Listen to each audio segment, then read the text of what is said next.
JBN, we keep you informed. I am Michelle Jones, and in the news, man gunned down in Mandeville. Police are probing the murder of a man on Kendall Road in Mandeville on Monday night. He has been identified as 34-year-old Jermaine Ford, a resident of Hatfield District in Manchester.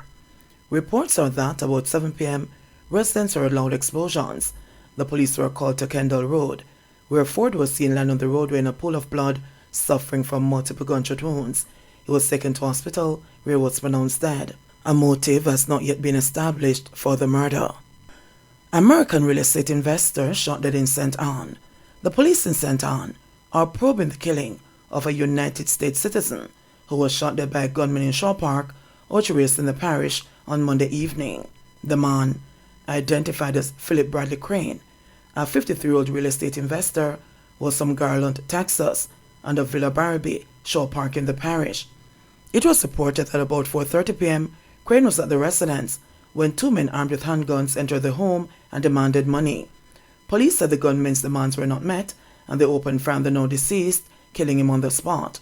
Crane's wife, their son, and another person at the house were not hurt by the gunmen. The police said Crane recently returned to the island on November 13, 2022. Crane, who has been living in Jamaica for the last 25 years, is said to be a major figure in the local cannabis sector. It is understood that investigators are reviewing CCTV footage in a bid to identify the killers. Police ID men killed in Hannahtown double murder. Police have identified the two men who were shot dead by a gunman in Hannahtown, West Kingston, on Tuesday morning. They are Lance Thompson, 28, otherwise called Jaja, and Bibi, of an Upper Rose Lane address, and Javon Ferguson, 30, also known as Pim Pim, from Upper Oxford Street, both in Hannahtown. The men were shot dead by a gunman traveling in a motor car in their community. Police reports were that about 9:40 a.m., Thompson and Ferguson were standing along Upper Oxford Street when a Toyota Probox drove up along the roadway and stopped near where they stood. Three men, the police said, alighted from the vehicle, pulled guns, and opened fire hitting Thompson and Ferguson, both of whom ran and collapsed a short distance away. The gunmen went back into the vehicle, drove off, and escaped. Both injured men were taken to the Kingston Public Hospital, where they were pronounced dead upon arrival. Police recovered more than 20 spent casings of 9mm cartridges at the murder scene. Media workers attacked while covering protests at Homestead Primary. A Television Jamaica TVJ cameraman and a Glen reporter were attacked by a community agitator while covering a protest by teachers at Homestead Primary School in Spanish Town, St. Catherine, this morning. The offender walked into the video shoot while the cameraman and the Glen reporter were trying to interview acting chairman of the board, Mark McLean. The man walked up to the TVJ journalist and grabbed his camera, damaging the mic cable and breaking the microphone. He then slapped the cameraman on the face and continued to grab at the camera, using expletives as he advanced. "Me not tell you to put no camera upon me, boy. Make a mash up your body," the attacker said. He then proceeded to approach the Glen reporter, but was restrained by a counselor and McLean. The attacker then issued death threats to both journalists before he was ushered away by parents who intervened. The teachers staged a walkout this morning after accusing the school's principal, Sophia Deer, of bad treatment. The teachers also alerted a recent incident where a colleague was reportedly slapped in the face by a student, which they say was poorly handled by the principal. The protest action by the teachers impacted operations at the school, causing some parents to withdraw their children from classes this morning. Deer was not available for comment. Motorcyclist dies in crash on Droxall Main Road. A motorcyclist is dead and is still in serious condition following a collision with a truck on the Droxall Main Road in St. Ann on Monday night. The deceased is 30-year-old Maurice Morris, a mechanic of Windsor in St. Anne's Bay. It's reported that about 9:25, the driver of the truck was making a right turn in the vicinity of the Total Energies gas station when he collided with the motorcycle that was on the soft shoulder. Morris, who was driving the motorcycle, was pronounced dead at hospital while the pillion was admitted. The driver of the truck was not hurt. Woman hospitalized, boyfriend in custody following stabbing. A woman has been hospitalized and her spouse taken into police custody after he allegedly slashed her throat during a domestic dispute in Downs near the Manchester-St. Elizabeth border on Tuesday morning. Residents say that about 7 a.m., the woman was getting her daughter ready for school when an argument developed with the child's father. He reportedly accused the woman of being unfaithful. The couple reportedly fought in front of the child, and the man allegedly used a knife to inflict wounds to the woman's throat. He run out of the house and go hide in a bush. The woman run out of the house and I hold her throat and I try to say help. And the baby started crying, crowd come down, a resident said. The woman was rushed to hospital, where she has since been admitted. A police source confirmed that the man was subsequently arrested. Paul will to return to court on December 7 in gun loss case.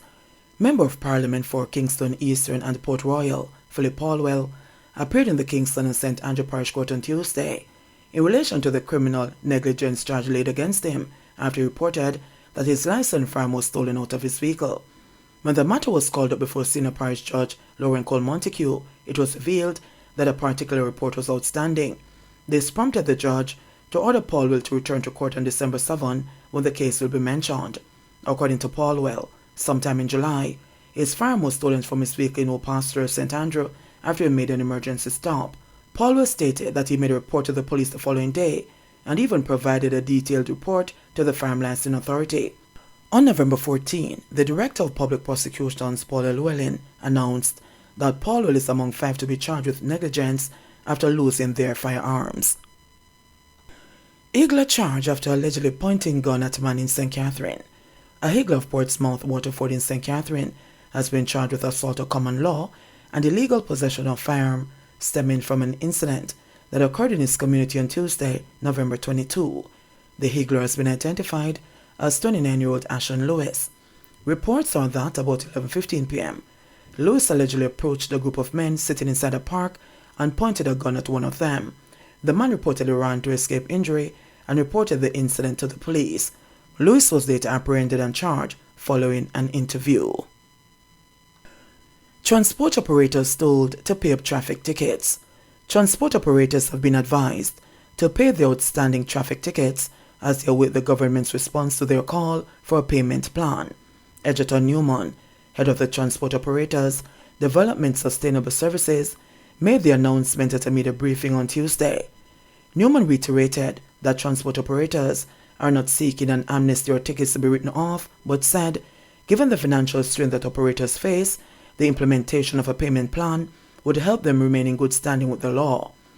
Minister of Transport Audley Shaw was expected to take the matter to Cabinet for discussion and a decision on the way forward. No further word has been forthcoming from the government, which has said it would not be granting a ticket amnesty at this time. Police heightened presence for Christmas. As the Yuletide season approaches, the Jamaica Constabulary Force JCF has announced that it has heightened its security presence in and around commercial districts across the island and on public thoroughfares. The police are also urging the public to adopt safe practices as they traverse the nation's streets to conduct business. Jamaicans are also being urged to obey road signs and markings in order to reduce or eliminate road accidents and fatalities. The safety tips issued by the JCF on Monday include a plea for people when taking public transportation, especially taxis, to always remember the license plate number, color, and make of the vehicle. The JCF is also encouraging Jamaicans to always inform someone they trust when boarding a taxi. Beware of drivers who ask you to divert from planned routes. Taxi drivers are also being warned to be alert and look out for criminals who pose as passengers. Avoid carrying groups of men and beware of passengers who ask you to divert, said the JCF. Do not drink and drive. Have a designated driver when you attend events in case you consume excessive alcohol. Also ensure your vehicles are properly secured at these events, added the constabulary. The JCF said it will continue to work assiduously to rid the streets of crime and violence and is urging the public to report crimes to the Police 119 emergency number, Crime Stopper 311, or the nearest police station. Government to keep close watch on crime after SOE's end. Prime Minister Andrew Holness says he'll be watching carefully to see if the crime rate will rise after the states of public emergency, SOEs, which he declared on November 15, end today. PM Holness was speaking on Monday during a tour of the Kingston Eastern Police Division, which is located in one of the areas where SOEs were declared.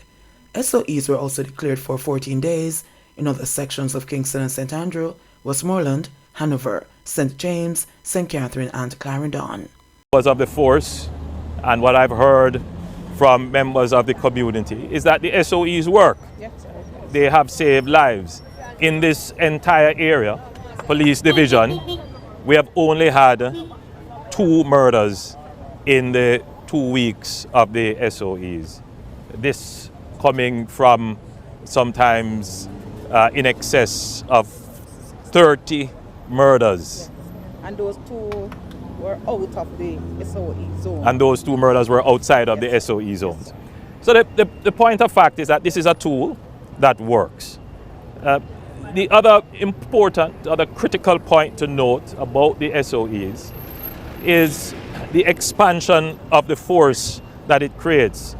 We are able to utilize not just joint operations, which we are at a joint operation here now between the JCF and the JDF, but the JDF is able to undertake certain operations by themselves because the SOEs afford them some amount of policing powers. And it has been working, and it gives the force a greater division of labor. Yes, so we can tackle the problem.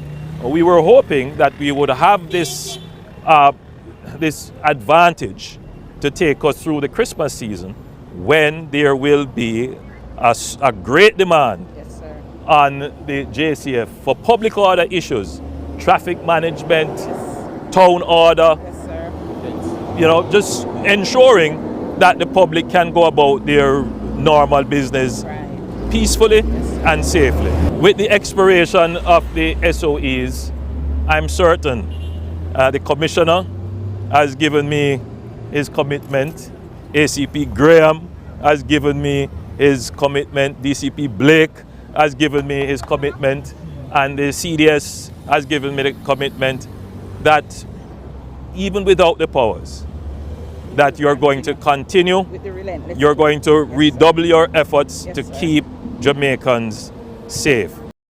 JBN, we keep you informed. Please remember to subscribe, like, share, leave us a comment, and click the notification bell to receive our daily news items.